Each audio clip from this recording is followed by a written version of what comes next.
OCM, Misep Kukwelam. Welcome to all the legislatures and Tsawwassen Mistiyuq staff and those people watching live stream and those that are in person. I'm happy to see us all together again on this beautiful day that the Creator has put on Mother Earth. We have a lot of sunshine and cool breezes and dry weather, and we're appreciative for that. I would like to first thank our young relative Connie Adams again for the table song, Before We Were Nourished Ourselves, for Wapio, Kukwimasot, Kwikulak, Hajka, for sharing their voices and starting us off in a good way. We appreciate the songs from their heart, the words that come from their drums right to our hearts to make sure that we are drummed in and start our session in our meeting in a very good way.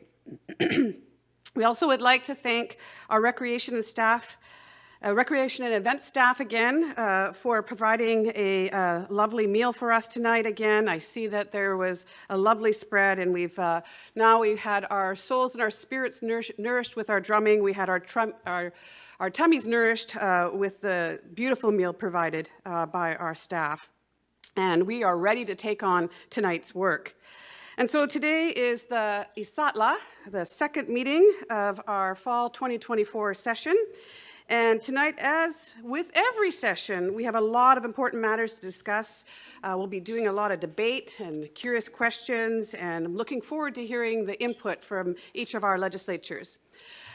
But before we proceed with tonight's agenda formally, I would like to invite our young relative, Desiree Gurniak, to open our meeting with a prayer. Desiree?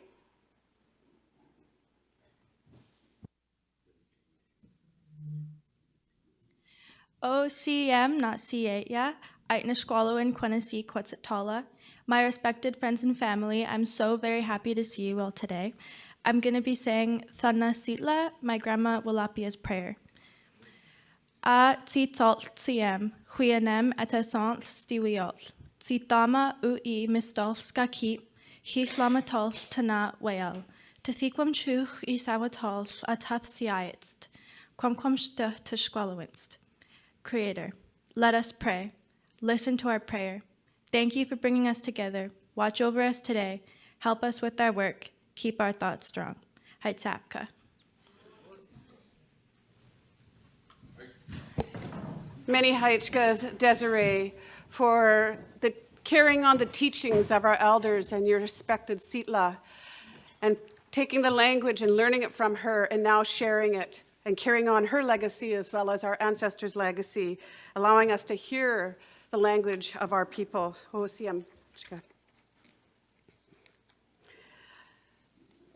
Also, I would like to thank Ryder again for being our feather runner. So I did promise you that if you came back tonight, Ryder, we probably would keep you a little busier. It is debate night, so I'm sure that our legislators will have questions and keep you on your toes. So thank you very much for being here.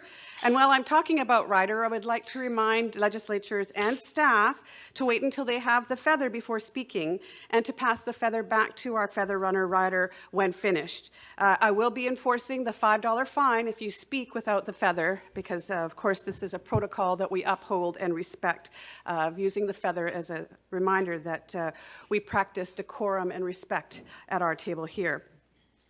Before we get into our agenda, I'm just going to model what I'm going to ask you here is make sure that your cell phones are on silent, whether you're at the legislative table, at the staff table, in the gallery, at the AV, wherever you are in this building, please put your phone on silent. I don't mind if you get calls. We do mind, though, if you're disruptive. So please do us the kindness and respect to turn those on silent. We would appreciate that. In addition to welcoming all of our guests that we have here from our Tsawwassen Mistiyuq, our advisory council, our elders, I would like to also acknowledge some guests that our treaty and rights title team, Sheila Williams, she's brought in some guests from Fortis and from Transportation Investment Corporation. Thank you for taking the time to come out of your evening to observe our legislature and the way that we govern the work that we're responsible for on behalf of our people. Welcome, Haichka. So let's get on to tonight's agenda. We're going to hear a number of reports. We're going to start with an advisory council report on the Property Taxation Amendment Act. Then we'll hear the Leaseholder Residence Advisory Committee report on the Property Taxation Act. Then after that, we're going to proceed to the second and third readings and debate on Bill 003, 2024 on the Property Taxation Amendment Act. Then we will shift into hearing the Advisory Council and Enrollment Committee's reports on the Membership Amendment Act. And this will be followed by the second reading of Bill 004, 2024, the Membership Amendment Act. And then lastly, we will hear the introduction of the resolution on enacting a new election act to replace the current election act. Are there any questions, legislators, about today's agenda? All right. I'd like to welcome back Legislature Laqualia, Tia Williams-Seaford, as well as Legislature Kuakua, Andrea Jacobs. Welcome back to the table. We're happy to have you back at this session. Also, just a reminder that next week, if you're thinking about tabling a resolution, a legislature resolution, that you might want to start thinking about drafting it and reaching out to staff to support you in the drafting of any resolution that you may wish to table next week. So let's get onto our agenda. Thank you, everyone. Our first agenda item this evening is the Advisory Council report on Bill 003, 2024, the Property Taxation Act. And I would like to call upon the Director of Finance and Corporate Services, our very own Mark DeMello, to present this report. Mark? Hajka Squeakle CM, Hajka Rider for the Feather.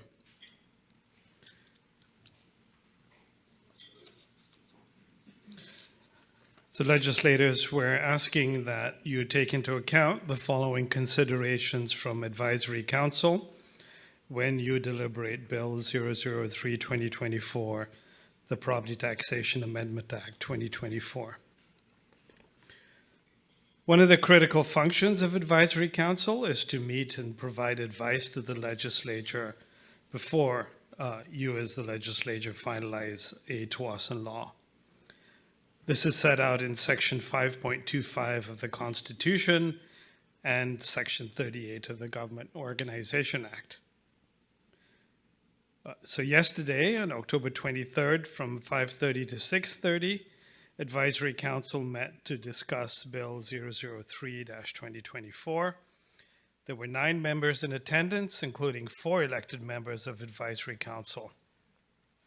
Quorum was therefore constituted and a formal meeting of the Advisory Council was held. Staff, and I should say a special thanks here to Ryan Daum, who presented on my behalf, because I was at the LRAC meeting, which I'll report on in a second. So staff went through the same presentation that had been provided to the legislature on October 22nd. Advisory Council submits the following as considerations on the bill. Members at Advisory Council were unanimously in support of the proposed amendments to the Property Taxation Act. Several members commented that they were glad to see Tsawwassen government taking more control over property taxation on Tsawwassen lands and developing tools that work for the nation. A member also commented that they had heard previously about the issues with the property taxes on our industrial lands and were concerned that this may mean TFN was missing out on opportunities to negotiate leases. They were pleased to know that TFN, as a result of these amendments, will now be able to address the issues. Hajka Squeakle CM, and that is the report from Advisory Council to legislators. I'd be happy to answer any questions legislators may have.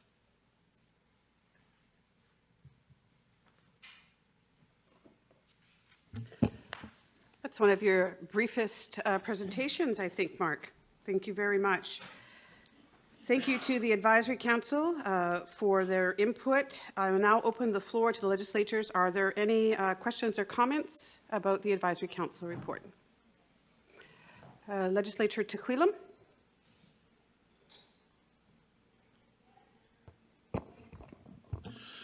Heichka Squikewell, Heichka Ryder for the Feather. I just want to say thank you to the Advisory Council for the report and the work that they've done there at that meeting. And yeah, definitely share their thoughts and on these changes. And glad to see that that's there. And yeah, look forward to us, I guess, gaining more interest in the industrial lands with these changes. And just thanking them again for their work. Heichka. Heichka Legislator Tehuilam. Any other comments on the Advisory Council report on Bill 003, 2024?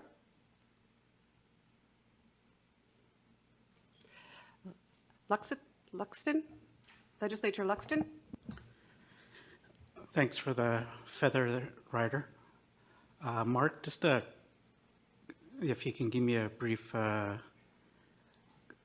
description or how many of the delinquent accounts there is of being paid for the property taxes and stuff? How many, roughly? Mark? Heichka Squeakle CM, thank you for the feather, Ryder. To Legislator Luxton, the number is 20-ish. So there's not a lot of people that this would affect, but it is still something very important for us. Heichka Squeakle CM. Heichka, thank you, Legislator Luxton, for that question. Thank you to the Advisory Council for your input. We always appreciate your perspective, and we will certainly be considering it as we continue on this important work. I think we're going to move on now to hear the next report, which Mark will also be presenting, and it is the Leaseholder Advisory Committee report on Bill 003, 2024, the Property Taxation Amendment Act. Mark, once again, your turn. Heichka Squeakle CM, thank you, Ryder, for the feather. So yesterday we met with the Leasehold Residents Advisory Committee from 6 to 7:30. The Leasehold Residents Advisory Committee also have been asked to provide input because amendments to the Property Taxation Act have a very direct impact on our leasehold residents. And so while they don't necessarily get involved in other bills, this was one that it was important to get their input on. They met then to discuss the two proposed amendments to the Property Taxation Act. The first amendment focused on splitting Class 6 into two subclasses that will have little to no impact on the TFN leasehold residents. Just as an aside, TFN has discussed this with the commercial taxpayers previously, and they are in support. The second amendment pertains to the introduction of a tax sale process. This would enable us to recoup delinquent property taxes. In those cases, the amendment allows TFN to follow a process that is very similar to that in BC municipalities, allowing for public auction of leased property when their taxes have been paid, 30 some months, are still unpaid 30 some months after they were due. During the discussion, no considerations were raised by LRAC regarding the proposed amendments. The representatives acknowledged the necessity of these changes, particularly the implementation of the tax sale process, as that would ensure more effective management of delinquent property taxes within the TFN lands. LRAC's feedback was as follows. For the splitting of Class 6 into two subclasses, the general consensus from LRAC was that this approach seems to make sense. With respect to the tax sale process, they had a similar question to Legislator Luxton about the number of residents, and it was a good thing because then I had the answer to today's question pretty much ready, and that it's somewhere between 10 and 20 residents. There was a comment from one member that other local governments in BC have a property tax deferral program for taxpayers age 55 or over. This program is not available on TFN lands.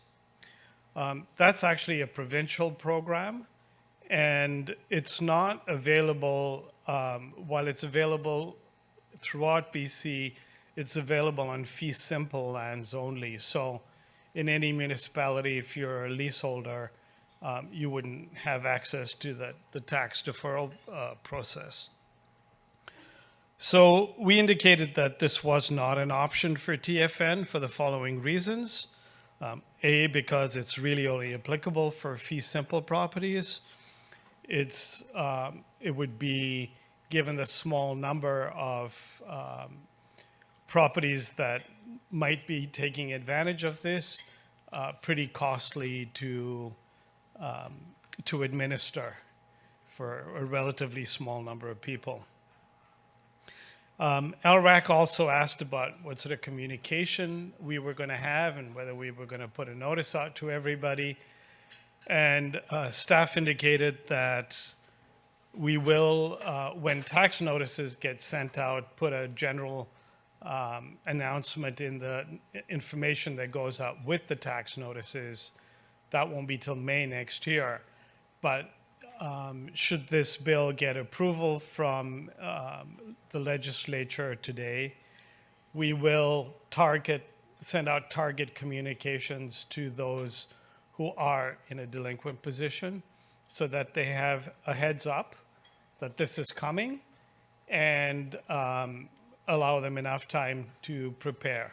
So rather than send a general notification out to everybody and it's kind of spam for 95% of the taxpayers, a targeted messaging is what we intend to do.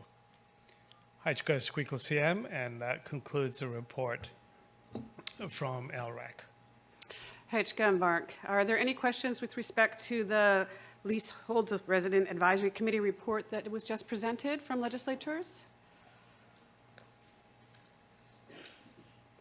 Thank you again, Mark, and I'd like to extend our gratitude to the leaseholders for participating in providing the legislature's input so that they could have that as part of their information and understanding before they go into the debate, which is what we are now doing, is the second reading of Bill 003-2024, the Property Taxation Amendment Act.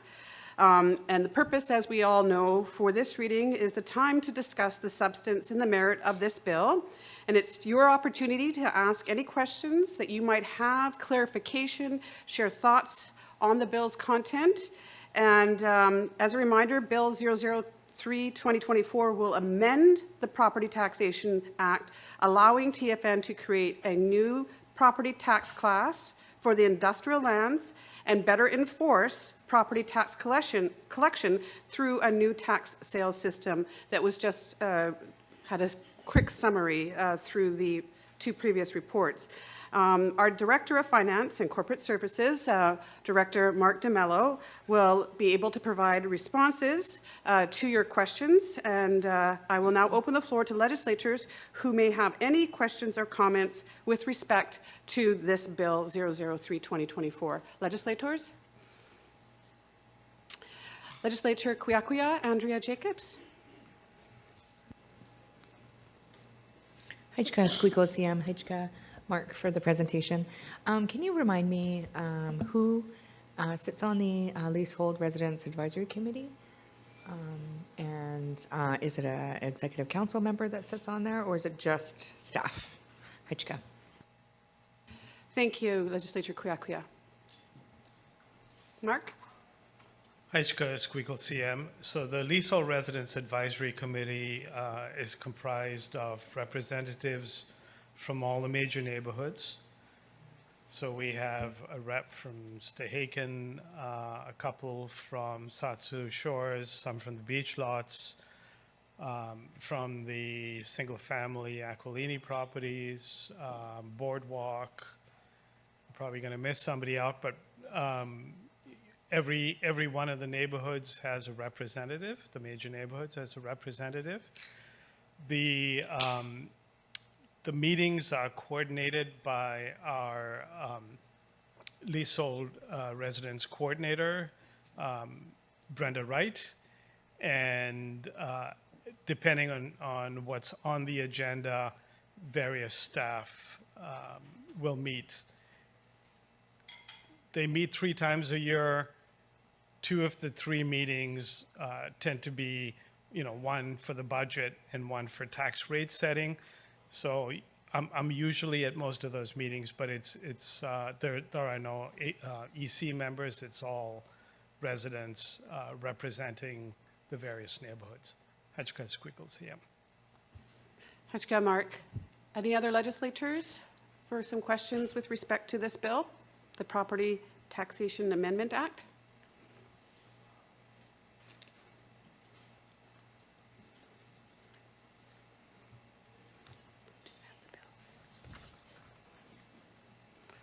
All right, I think that we've had some really good presentations. It's pretty clear what the purpose of this Amendment Act is trying to achieve. We've had some good input from the workshops that we've had, the presentations from staff, from the Advisory Council, as well as from the Leaseholder Resident Advisory Council. So I am now going to read the motion to move Bill 003-2024 to third reading and then ask for a mover and a seconder.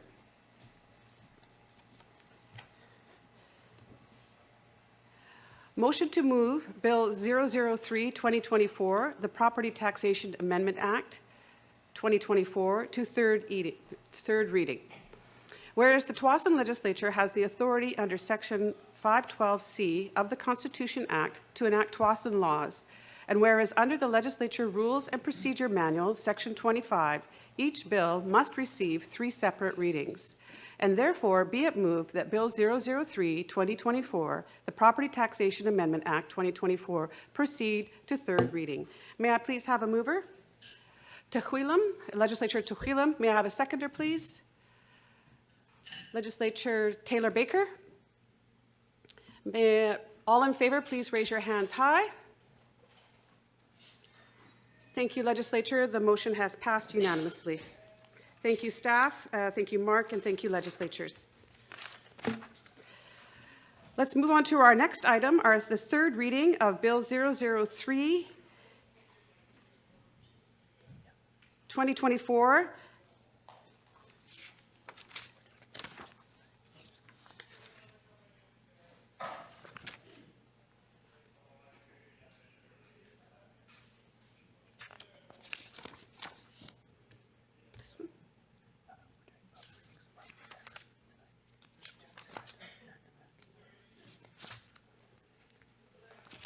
Oh, I see. One moment, please.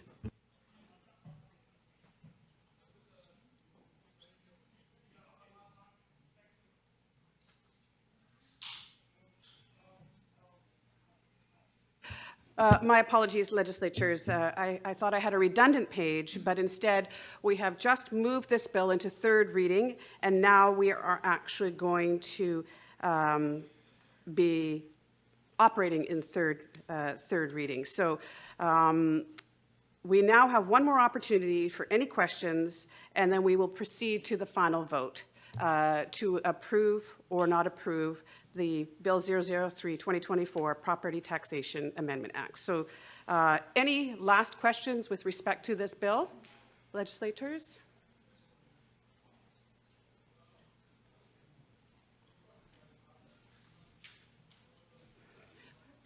All right, thank you, legislators. Thank you for your questions to bring it this far. Just as a reminder, staff are always available to answer any other thoughts or questions that you might have after the fact.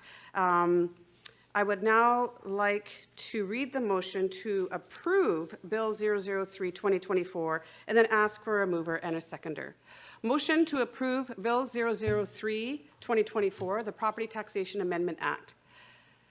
Whereas the Tsawwassen Legislature has the authority under Section 512C of the Constitution Act to enact Tsawwassen laws, and whereas under the Legislature Rules and Procedures Manual, Section 25, each bill must receive 3 separate readings. And whereas the Tsawwassen Legislature has conducted 3 separate readings of Bill 003-2024, the Property Taxation Amendment Act. Therefore, be it moved that the Tsawwassen Legislature approve Bill 003-2024, the Property Taxation Amendment Act 2024. May I have a mover, please? Chief Squamosat, Laura Cassidy. May I have a seconder? Legislature Pliquia, Don Williams. All in favor, please raise your hands high. Thank you, legislatures. Motion was passed unanimously. Whew, good job. All right.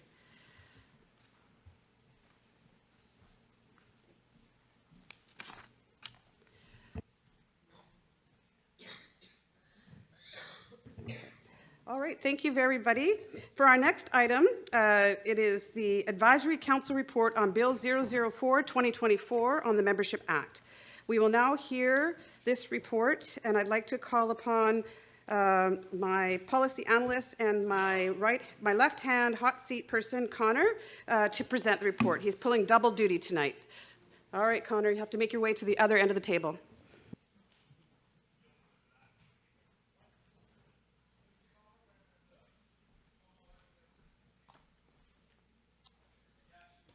All right, Heichka Squeakle and Heichka Ryder, thank you for the feather. So tonight I will be reading the Advisory Council report to the Legislature on Bill 004-2024, the Membership Act Amendment Act. So as the background, one of the critical functions of Advisory Council is to meet and provide advice to the Legislature before the Legislature finalizes a Tsawwassen law.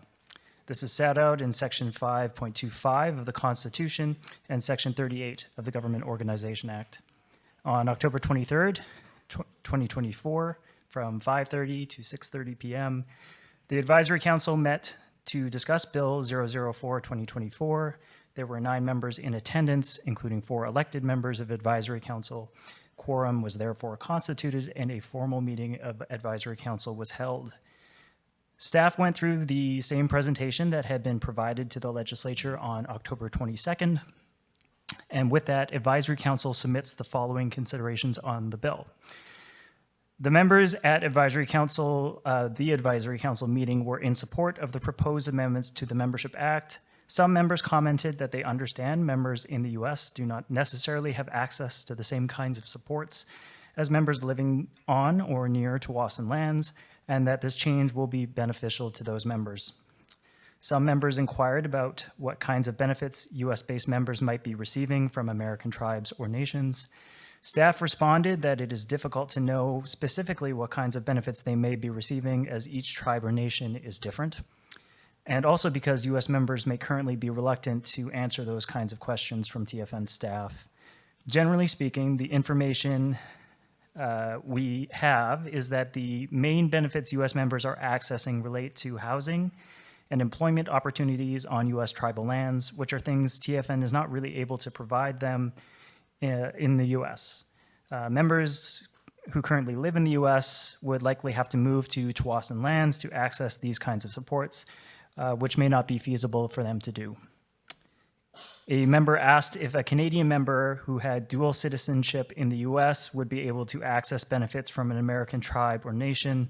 Staff responded that that would depend on whether that member was also eligible for membership in an American tribe, and that each tribe or nation in the U.S. has its own rules about how they allocate benefits and to whom. A member asked if there were members of Executive Council who were also members of the Enrollment Committee, and if so, does this present any kind of conflict of interest? Staff responded that there were members of the Enrollment Committee who had been elected to Executive Council. Staff submitted this question to TFN's General Counsel, who provided the following response. So General Counsel stated that the fact that some Enrollment Committee members are also on Executive Council is not a breach of any Tsawwassen law or policy, including the conflict of interest laws and regulations. Neither Executive Council nor the Legislature itself has the authority to interfere with the decisions made by the committee. And that concludes the report. Heitschke Connor for that representing that report on behalf of the Advisory Council. Are there any comments or questions from our legislators on this report? Legislator Tehuilam, Bryce Williams. Heitschke Ryder for the feather, Heitschke Connor for the report. Yeah, that's an interesting question from Advisory Council, and I'm glad they raised that question.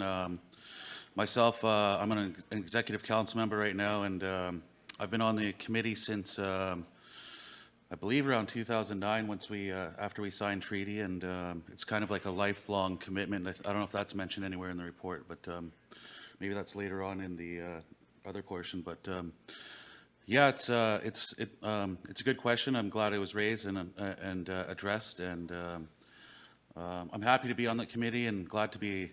I'm not like I don't know. I'm just happy to get the support from the staff and everything like that on there. We also try to support each other and do the best we can and share each other's knowledge and history of our community and shape our decisions around the policy and laws that Tsawwassen holds. So, yeah, thank you for that. I just thought I'd say a few words about that. Heitschke. Heitschke Legislature, thank you for those words. I agree there were some good questions, and I'm glad that they were answered, and I'm looking forward to hearing if there are any other legislators that have any questions about the Advisory Council report on Bill 004, 2024, the Membership Act.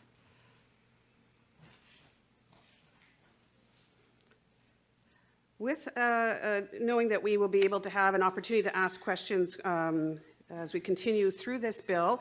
Thank you, Connor. I think it's going to move on to the next report, which is one more report on the Membership Amendment Act from the Enrollment Committee.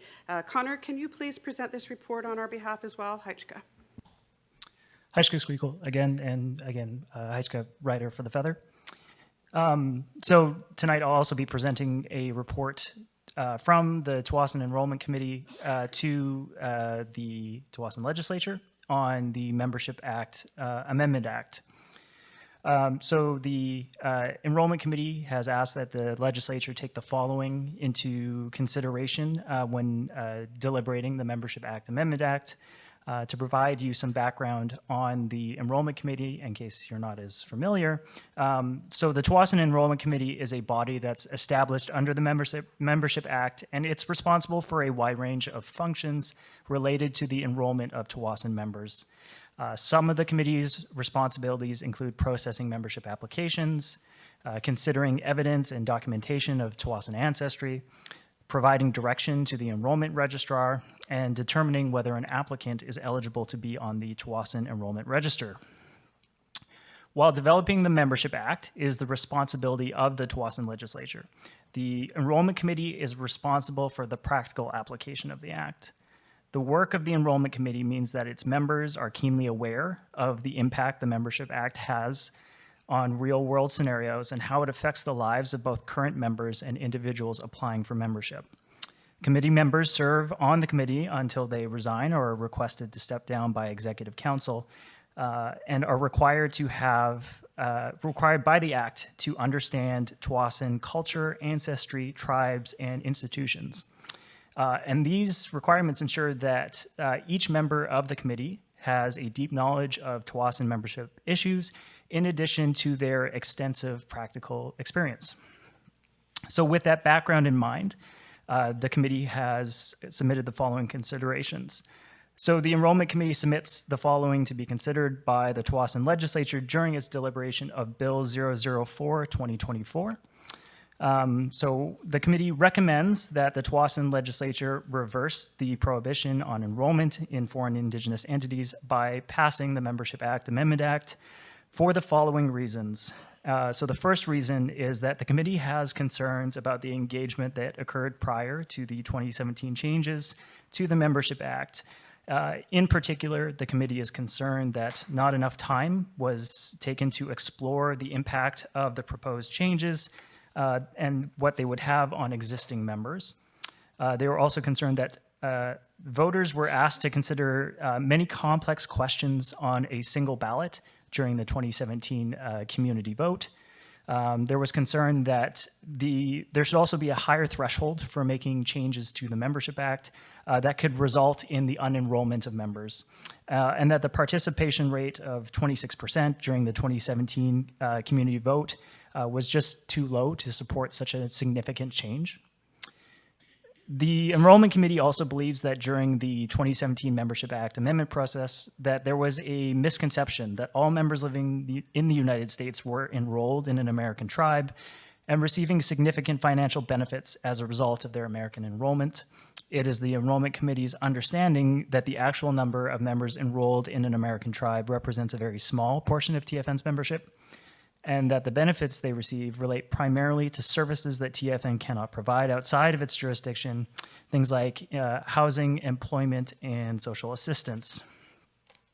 The third point is the Enrollment Committee would like to highlight that the Tsawwassen government is a young government that is continuing to learn, evolve, and grow.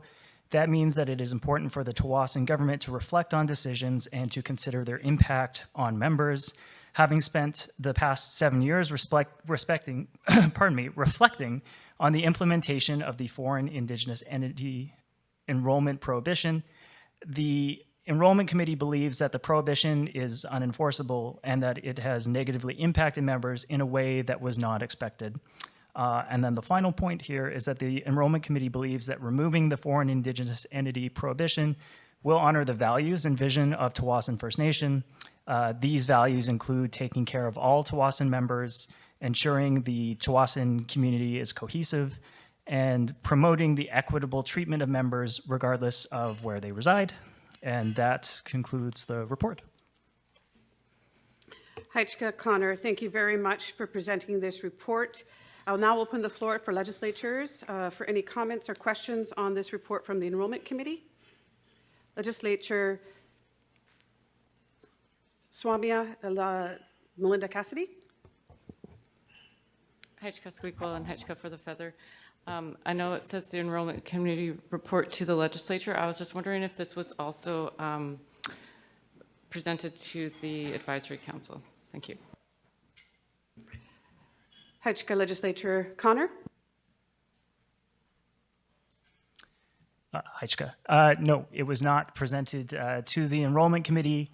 I think maybe in hindsight, that's something we should have looked into. But given the timeline of this legislative session, it was difficult to make sure the report made its way over there.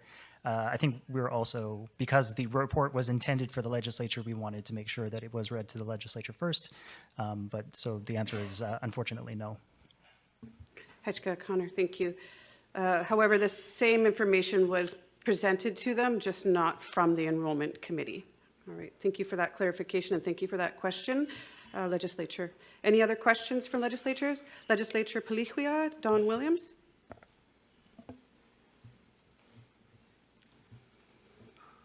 Heichka Squeakquel Heichka Rider for the Feather. Thank you for the report and advisory's work on all of this and the Enrollment Committee. I just had a question regarding number 2, where it says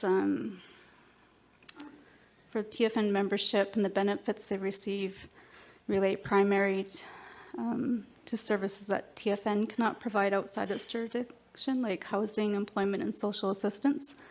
Does TFN support housing, employment, and social assistance to all off-land Canadian members?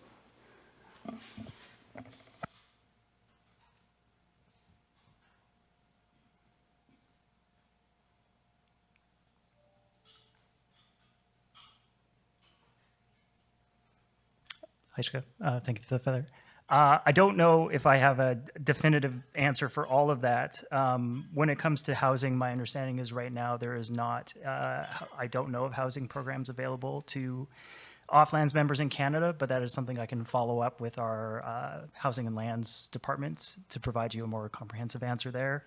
Regarding employment, I would have, again, to check in probably with HR. I do imagine that there are quite a few members who are TFN members that live off lands, but are, have employment opportunities through TFN. But that is another one I can get you a fuller answer on.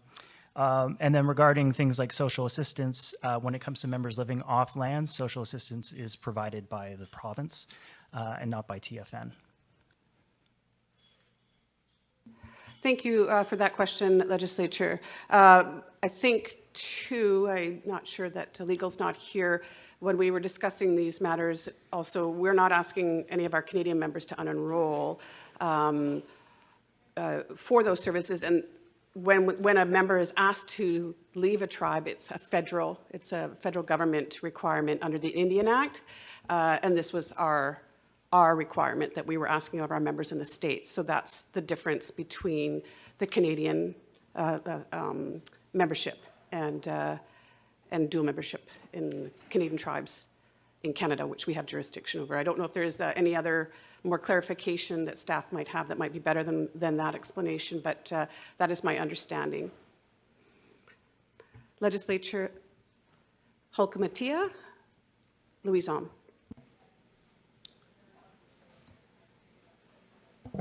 Having worked for TFN for so long and working with our members, I know that there is housing opportunities, not for purchasing or grants, but for rental opportunities through the federal government across Canada.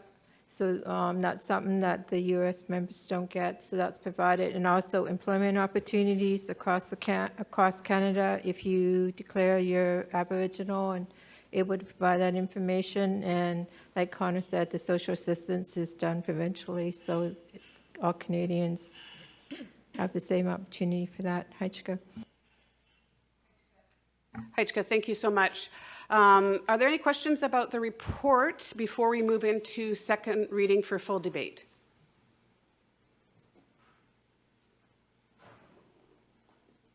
All right. Thank you so much, Connor, and thank you, Twyla, for sitting next to me to support me on that.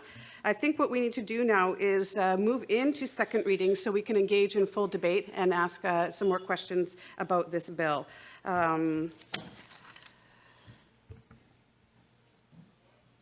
This bill is about will remove the prohibition on membership for a foreign Indigenous entity, and this will address privacy concerns and protect the well-being of members who rely on the benefits associated with membership in an American tribe. Staff, probably Connor, will be available to answer the questions as we move forward in our debate.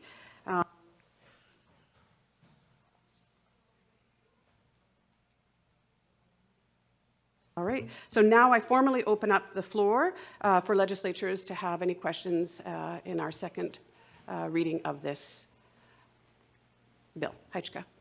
Legislature Kwiakwia, Andrea Jacobs.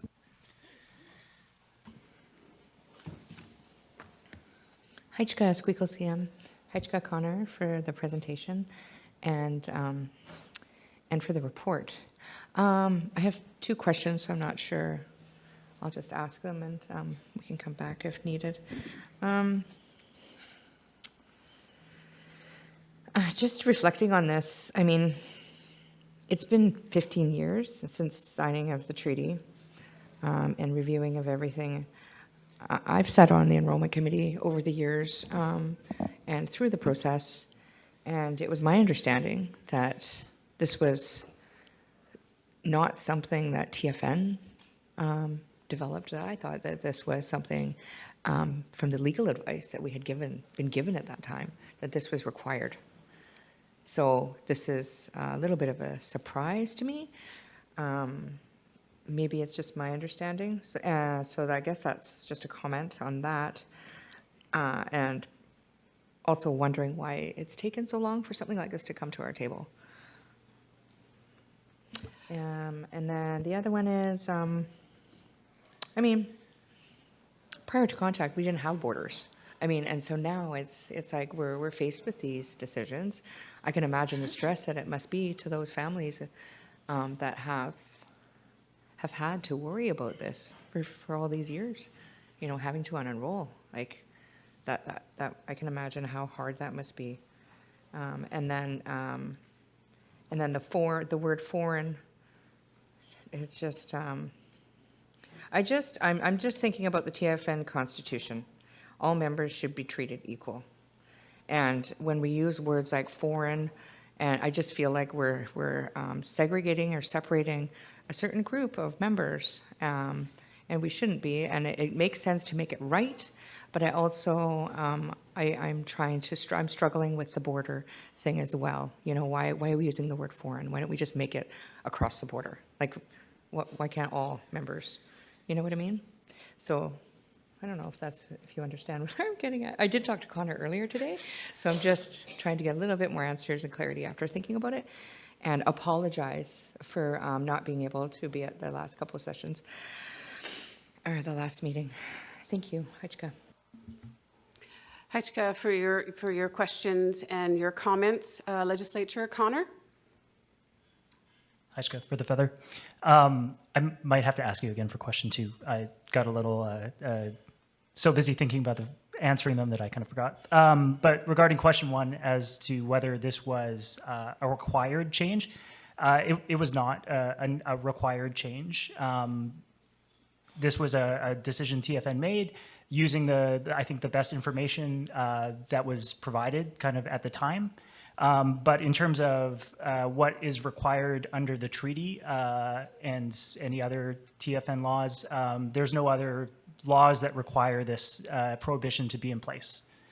So I think one of the challenges and something that the enrollment committee pointed out is that when this engagement was taking place, when the discussions were taking place, there were multiple issues on the table.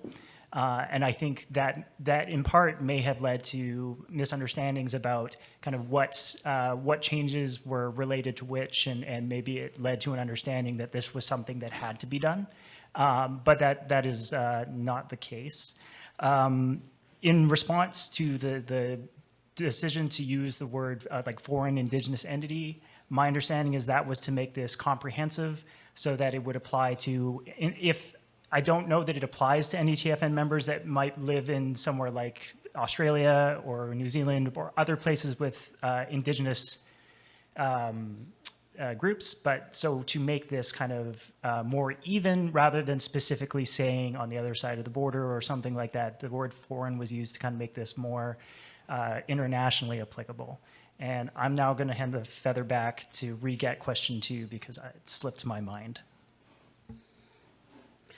I think I would like to add, and that's part of the amendment, is to remove that.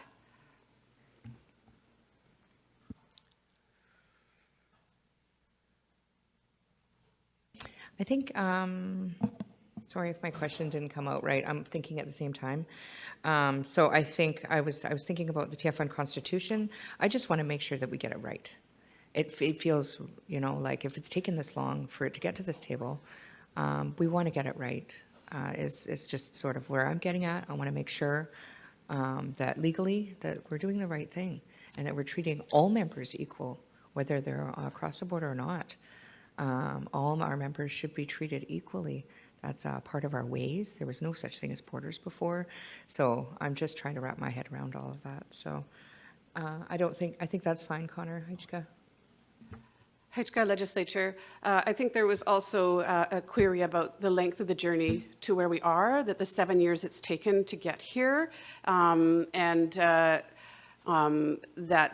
it was also raised at the last legislature that this be looked at. I think that as we've gone through the different iterations of starting to understand it deeper, we've also gained a lot more staff capacity. Our policy department is like tripled or even quadrupled, and our legal department, and so we're having a deeper an opportunity to do a deeper dive in understanding the impacts, our legal risks, as well as making sure that we are honoring our values. And I think that that's part of that journey, and just slowing down and making sure that we are doing it right is why this has taken some, a little bit longer time, and it has been stressful for everybody involved. And thank you for your comments and your questions, Kuyakuya. And be sure to ask as more as you need to make sure that you are comfortable with understanding the purpose and the intent and the substance and merit of Bill 004, 2024. Any other questions from legislatures? Or from Kuyakuya, if she has some more?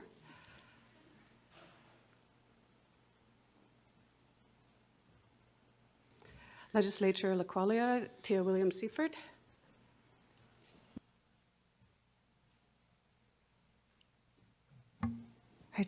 Sam. Thanks, Ryder, for the feather. More comment and a question. When I first read this, also I apologize for not being here, but so I was kind of doing my homework earlier. I was a little confused and not really understanding why or why we would bring this up. I also didn't have the report to answer some of the questions, but I was sort of opposed at the beginning because I didn't thoroughly understand the question of why this was being brought to the table. But it is good to see TFN addressing the gaps and what we're able to provide for all members, and understanding that there's certain portions like housing and things like that that the American members don't have access to. The first thing that came to mind was the dual membership provisions that we went over in, I think, summer 2019. Is there any effect? How is the dual membership affected? Is that rendered, is it like cancel itself out with this? I guess that's my question. I'm also working through my thoughts on this, but yeah, Heichka. Heichka Legislature. Connor?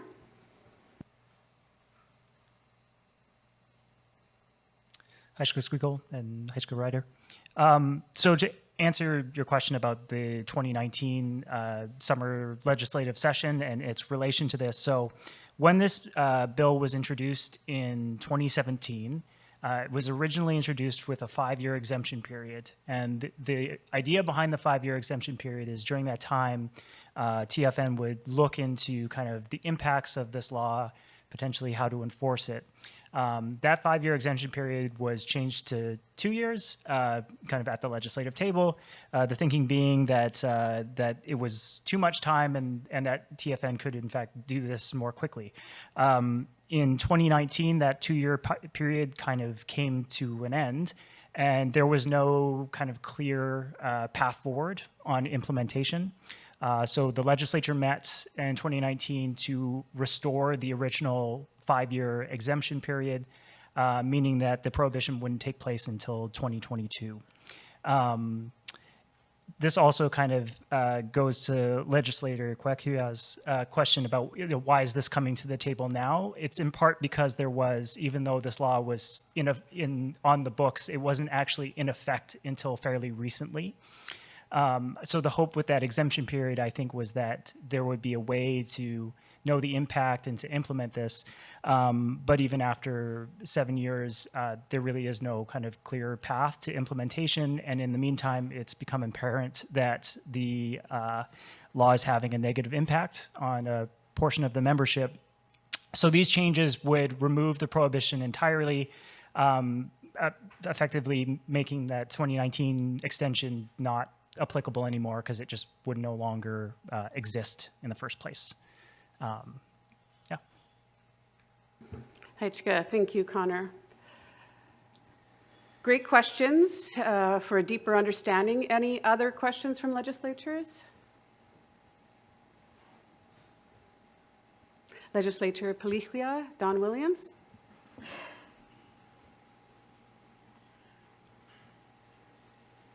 Heichka Squeakle Sim, Heichka Ryder for the feather. Yeah, I realize this has been a difficult subject for quite some time now, and I will not be in favor for this, but I mean no disrespect to anybody. My decision is not to hurt the feelings of any of our members or family. We have a right to our opinions and a right to a voice at this table for other members as well. And you know, I fully and completely understand the challenges of enforcing something like this.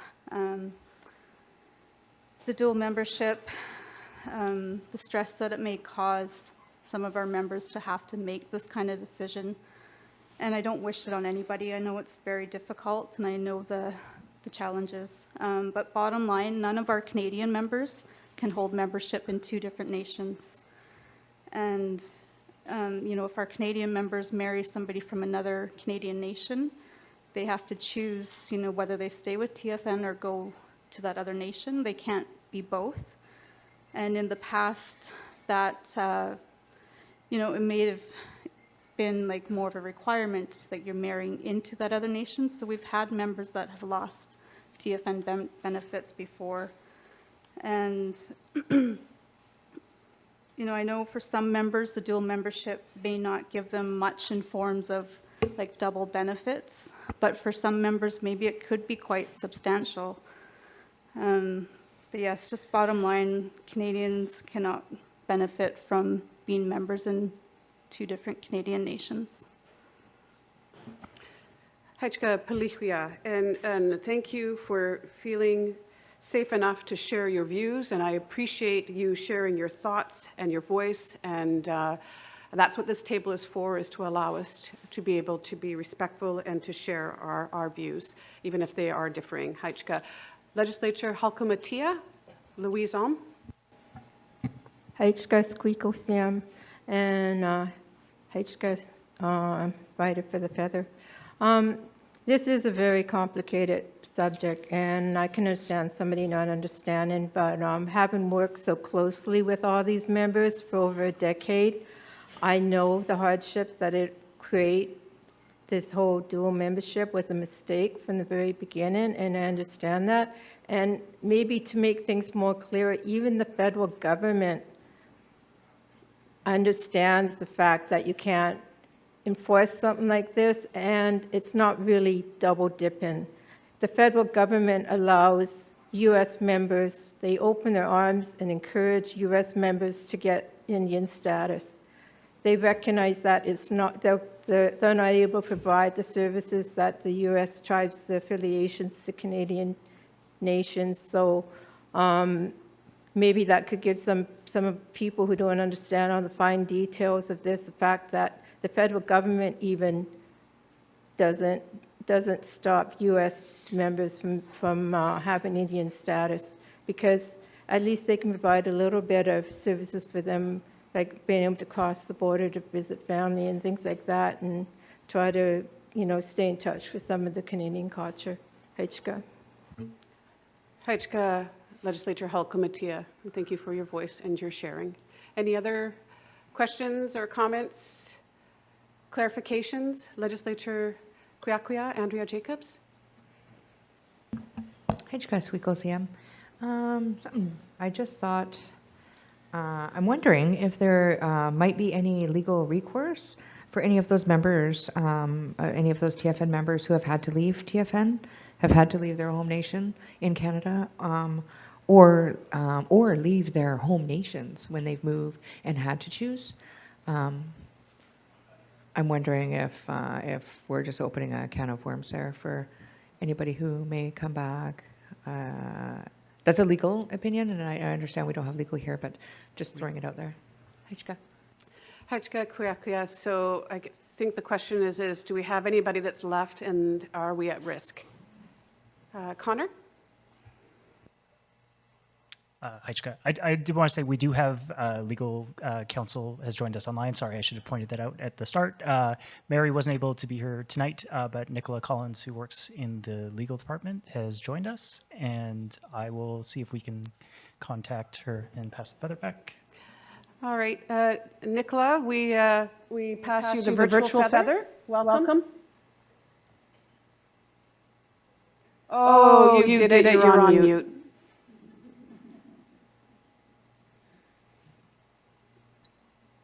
Hajka, thank you for the virtual feather. I hope everyone can hear me.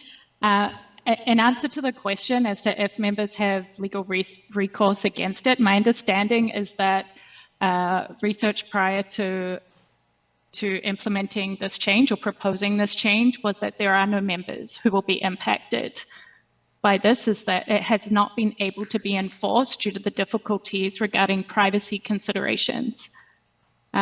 So that's there is a little legal risk, as I don't believe this provision was enforced while it is currently in effect. Hajka. Hajka, Nicola. So did you have a follow-up, Kuyakuya?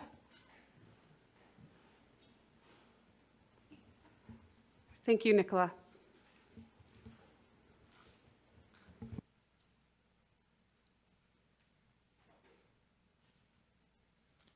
So it's understanding that nobody unenrolled as a result of this. So we're not at a legal risk at this time. Make sure. All right, thank you. Legislature Palihuia.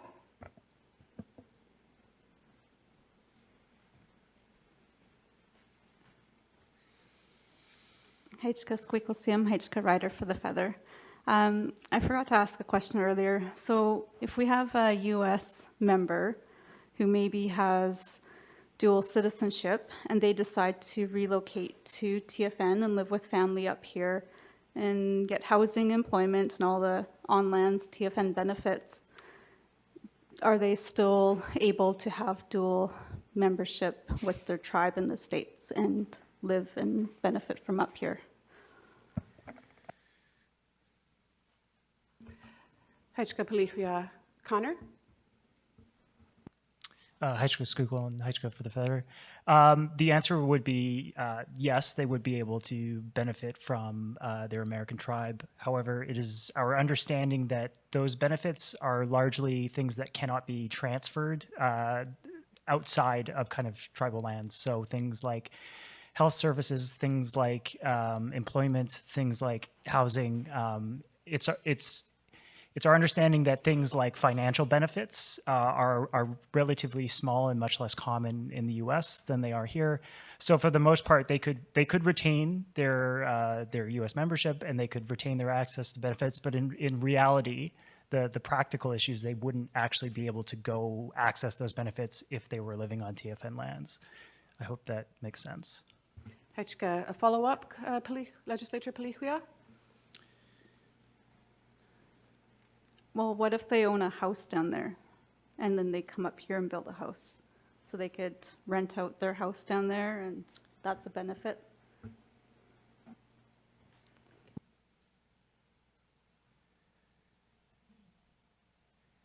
Heichka, for the Feather. So I don't know in terms of TFN's housing programs if there's any prerequisites for applying. So I don't know, and this is something I can follow up with the Lands Department and get back to you on. But what I'm trying to say is that scenario could also apply to any member who owned, property off lands, if that makes sense.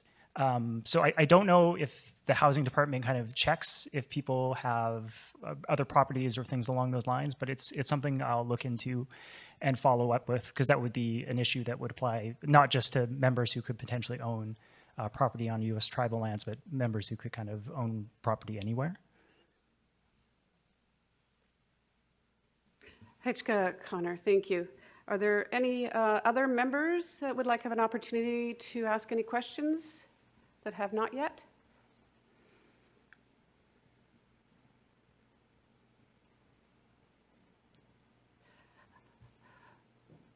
Chief Squamosat, Chief Laura Cassidy.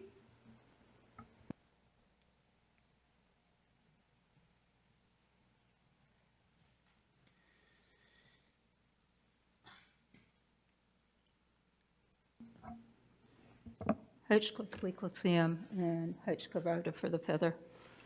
And I just want to thank everybody for all their comments and questions, because it is a difficult and sensitive subject. And I think we do have some members that live on our lands and have a house, and they do own homes somewhere else in BC or wherever, states, wherever. But I just want to take this here moment, if everyone's done with their questions, I just want to acknowledge the Enrollment Committee. It's been really difficult for them trying to implement this, and it wasn't easy at all for them, and I know some of them, it was very stressful. And I just want to acknowledge them. They still stuck to staying on the committee and keep on participating, even though they were, had to make some different decisions or trying to implement something without all the proper guidelines. And yeah, I just want to take the moment just to acknowledge them because they've done a lot of hard work for it. And I just want to acknowledge the staff and our legal counsel for all the work they've put into this year. Since this year was introduced, was it 7 years ago, there's been especially in the past couple years, our policy team and our legal team have put a lot of work and background research into all of this. And I think they should be acknowledged for it. And I just want to say Heichka. Heichka, Chief Squamosset, thank you for your comments.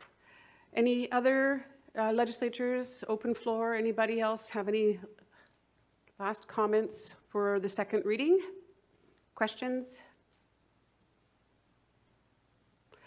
All right, I thank you everybody for all of your curiosity and for your thoughtful questions and clarification. I think we'll now make a motion to move Bill 004-2024 to third reading, which means that we won't be voting on this until next week. So this will give any legislators an opportunity, if they still require further information from any staff member to understand this amendment, please don't hesitate to reach out to our staff. So the purpose of this motion is to simply move this to third reading, and we will vote on it next week. So that's all we're doing. I will read the motion, and then I will ask for a mover and a seconder, and then we'll vote on it. Motion to move Bill 004-2024, the Membership Act Amendment Act 2024, to third reading. Whereas the Tsawwassen Legislature has authority under Section 512C of the Constitution Act to enact Tsawwassen laws. And whereas under the Legislature Rules and Procedures Manual, Section 25, each bill must receive 3 separate readings. And therefore, be it moved that Bill 004-2024, the Membership Act Amendment Act 2024, proceed to third reading. May I please have a mover? Legislature Squamia Melinda Cassidy, may I please have a seconder? Legislature Halkamatia Louise Alm. All in favor, please raise your hands high.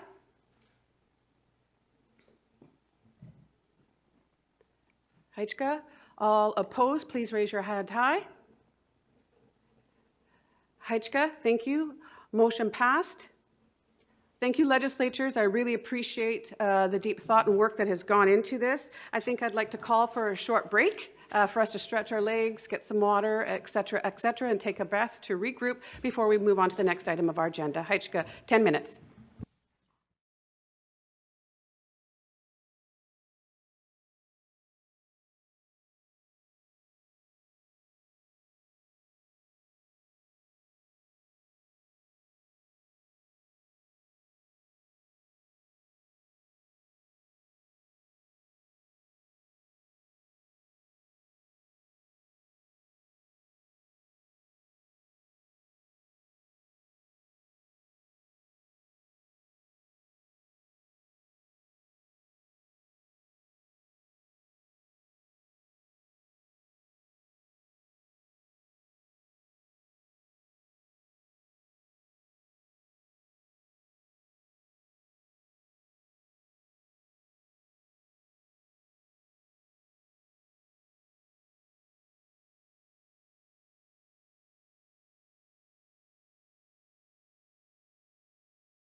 Oh, did you get leftovers, Taylor?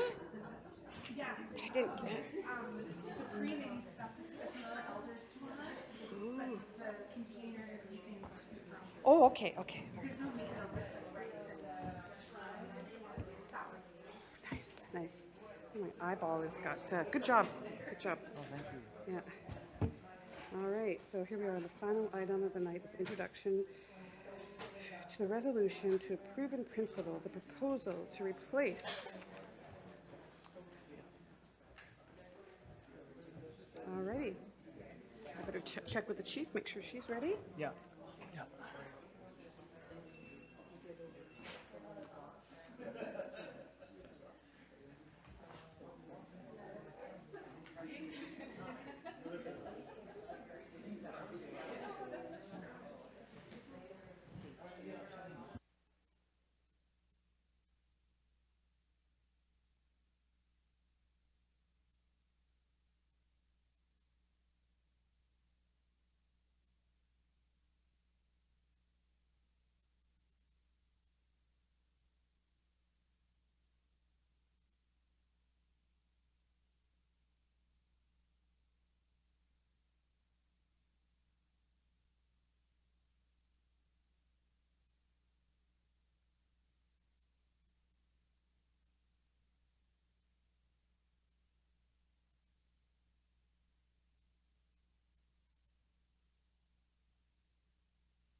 Hi, Chika, everyone, for that small break. It was good to stretch our legs. So let's now move to our final item of the night, the introduction of the resolution to approve in principle the proposal to repeal and replace the Election Act. At the last legislative session, we had an open-ended workshop where we raised and debated ideas for improving the Election Act. And over the last several months, staff have worked hard to engage with members, to do careful analysis, and provide us with the material that we're considering today.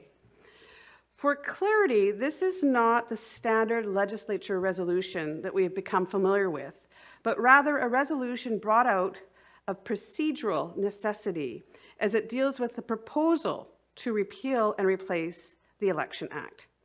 More information will be presented on Tuesday about the details of this proposal. We will not be voting on the resolution tonight, but rather it will be moved and then we'll ask for a seconder and to allow us to consider it. So in order to begin that process, I would now like to call upon Chief Squamish Laura Cassidy to introduce the resolution. Chief?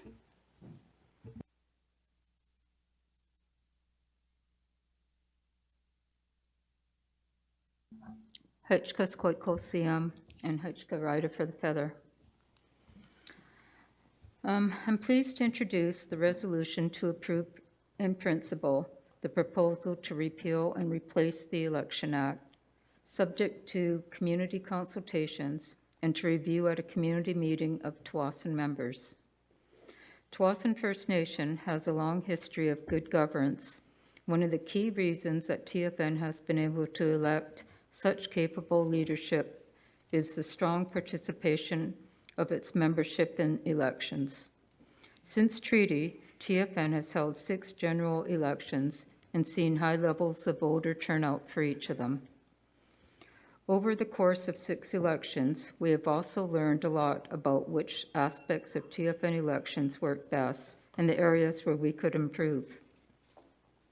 During the fall of 2022, legislative session, one of our legislators pointed out a potential area for improvement by introducing a resolution that called on the Executive Council to consider an amendment to the Election Act that would allow for a runner-up from the general election to be appointed to the legislature in the event of a vacancy early in the term. In response to the fall 2022 resolution, as well as other thoughts and ideals proposed by legislatures during that session, Executive Council has undertaken work to review and update the Election Act. The scope of this work to date has included extensive research by staff, engagement with members, and workshops with TFN's elected leadership. Based on what we've heard so far, Executive Council has put together a resolution requesting the legislature to consider the creation of a new election act that will address issues raised during the engagement period, including measures to address legislature vacancies, permit electronic voting, modernize campaign advertising, and bring clarity to the act through various housekeeping amendments. While engagement that has occurred to date has played an important role in determining potential changes to the Election Act, tonight's resolution also calls for additional engagement to be conducted so members may continue to provide their input and shape the development of the Election Act before it's formally introduced in the fall of 2025. I will now read out the resolution. Resolution to approve in principle the proposal to repeal and replace the Election Act. That's draft to enact the Election Act 2025, subject to community consultations and to review at a community meeting of the Tsawwassen members. Whereas the Tsawwassen Legislature, by Resolution R006-2022, requested that Executive Council examine amendments to the Election Act to eliminate the need for a by-election when a legislature steps down within 30 days after the election, and to allow for the appointment of the candidate with the next highest votes. Whereas the Executive Council of Tsawwassen First Nation has directed staff to prepare a draft bill to amend the Election Act to put forth the requested changes to permit electronic voting and to propose such additional amendments developed through further consultation as may support the fullest possible participation of Tsawwassen members in elections. And whereas Section 99(1) of the Election Act states that Executive Council must first prepare any proposals to amend this act for approval by resolution of the Tsawwassen's legislature. And whereas Section 100 of the Election Act states that IF, the Tsawwassen legislature, by resolution, approves the amendments proposed by Executive Council. A, notice of the proposed amendments must be given in accordance with the regulations, and B, the proposed amendments must be discussed at a meeting of the Tsawwassen members. And whereas Section 101(1) of the Election Act states that A, after the meeting of Tsawwassen members to discuss proposed amendments to this act, Executive Council may decide whether to proceed with the amendment or not. Whereas Executive Council wishes to undertake broad and extensive community consultation to ensure the revised Election Act reflects the wishes of Tsawwassen people and supports their full participation in the election process. Therefore, be it moved that Tsawwassen Legislature approves in principle the replacement of the Election Act proposed in the draft bill to enact Election Act 2025, subject to extensive community consultations and a thorough review of the proposed new legislation at a meeting of the Tsawwassen members. And furthermore, be it moved that Executive Council be asked to ensure that Tsawwassen members are afforded many opportunities to provide input and to incorporate further improvements to the draft bill before presenting it to the legislature for review and debate. And furthermore, be it moved that if Executive Council decides to proceed with the proposed changes, the draft bill to enact the Election Act 2025, subject to such amendments as may be approved by Executive Council following community consultation, will be introduced to the legislature at a subsequent sitting for review, debate, and approval in accordance with the provisions of Part 7 of the Election Act. Heichka, thank you. Heichka, do I have a seconder? Legislature Tequilum. Bryce Williams, thank you.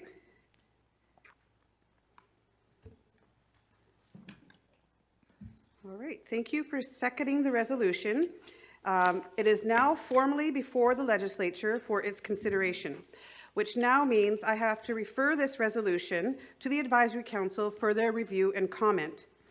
We will then have a presentation and discuss the amendment, the draft amendment, the proposed amendments, and the process next Tuesday, October 29th. And then we'll vote on it on the last day of our legislature. So we've introduced it today, where it's going to go to Advisory Council. We're going to have a deeper review and discussion about it on Tuesday, October 29th, and then we're going to vote on it on our last day of legislature. So that is the process that we've got tabled for this big piece of work. Thank you for the legislatures for bringing it down in the first place and participating in the engagement that's happened so far, and for staff for bringing it this way, and to Chief and to Quilam for moving and seconding this motion. Reminder, legislatures, that your resolutions, your opportunity for doing the their legislature is on, resolutions are on Tuesday as well. So don't forget to get a hold of staff for that, which means that we have reached the end of our agenda for this evening. I would like to thank each and every one of you legislators that are sitting at this table for your hard work and your thoughtful questions and comments and your insights today. I look forward to next week when a Sultanate will be back at the table as well, and Marianne will be back at the table as well, and we'll have a full table, I hope. And that concludes our business formally for this evening. I would like to also extend my Haichkas and Haisapkas to Connie for the table song, for Wapio and Kukimasot for drumming us in the ceremonial session, for Desiree for her prayer, and to Ryder again for being our feather runner, for our recreation and events staff for cooking a delicious meal, to our elders, our advisory council, our staff, and our guests for attending tonight in person and online. I thank you again for your time and attention and for the privilege and honor of being your Squeakquel Haichka. We will now move to proceed to our ceremonial drumming out and remove our feathers from the mantle. Haichka Osiem.